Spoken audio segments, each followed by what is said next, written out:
Son Yolanda Castaño, escritora, e estamos en A Zeta, que é a librería do meu barrio, na Coruña.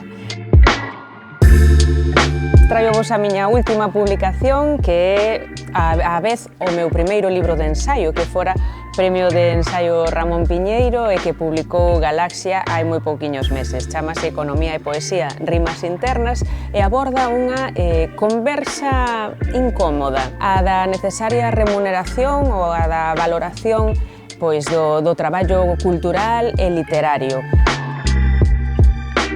Recoméndovos en Aira Editorial As alas da serpe de Sol Mariño. Ela foi a gañadora do intercambio a Coruña Graz en residencia deste último verán. Hai moita natureza neste libro, moita emoción, moito sentido da terra, pero tamén dunha terra que é aldea e que é universal.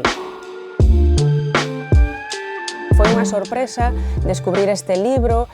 Lorena Conde é unha autora tamén un tanto excéntrica e ademais xoga moito cos límites entre a poesía, o teatro, o espacio escénico. Iso nótase na súa dicción, na estructuración dos seus textos.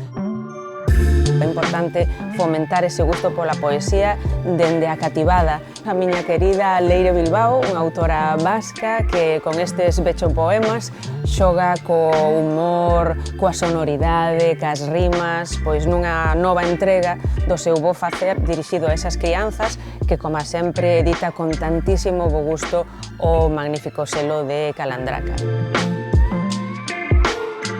Hai quen ten dúas licenciaturas, un mestrado, un doutorado, un permiso B2, un carné de manipulación de alimentos, pero como nos formamos, como nos preparamos para as cuestións emocionais da vida, para afrontar a morte dun ser querido, para afrontar outro tipo de perda, para afrontar pois, acontecimentos intensos e duros na nosa vida. Non sei ben, pero seguro que é algo do mellor que podemos facer para a nosa educación sentimental é ler.